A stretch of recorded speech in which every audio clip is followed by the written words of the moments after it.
Hello mga ka-feel ko! Welcome back to our channel! Bago magtapos ang buwan ng Enero, nais kong ibahagi sa inyo ang kaganapan sa Sinulog 2026 dito sa London. Kami ay isa sa umbrella community na bumubuo sa Sinulog dito sa London, ngunit mayroon pa rin iba't ibang communities na nag-celebrate ng Sinulog Festival sa kanilang parokya. Ginaganap namin yung Sinulog Festival taon-taon tuwing ikatlong linggo ng Enero. Dumadayo rin ang iba't ibang communities mula sa iba't ibang bahagi ng London para makaisa sa ating selebrasyon. Ang unang bahagi ng aming selebrasyon ay ang 9 days novena to our Santo Niño. Sa araw ng pagdiriwang, sinisimulan ito sa isang sinulog dance entrance or procession sa pangunguna ng umbrella communities at mga participating communities. Dito rin nagaganap ang turnover ng Santo Niño sa susunod na sponsor bago ilagak ang imahe ng Santo Niño sa altar. Masayang sinasalubong ng mga devotees ang procession ng Santo Niño na may kalakip na mga panalangin. Ang mga participants ay nakagayak na makukulay na damit at may suot ring mga headdress.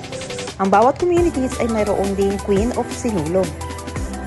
Madalas ay ginagawa lang ng mga communities ang kanilang mga costumes o kaya ay nagre-recycle.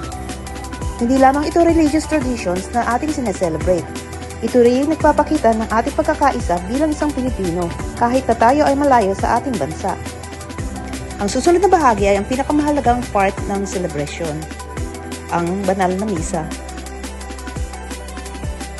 Pagkatapos ng misa ay binibendisyonan rin ng mga pari ang mga imahe ng ating Santo Niño.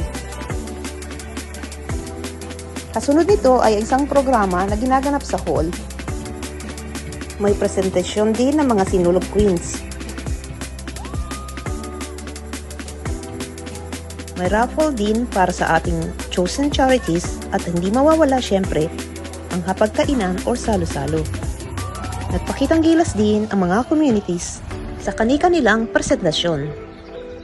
Saksihan natin ang ilan sa mga ito.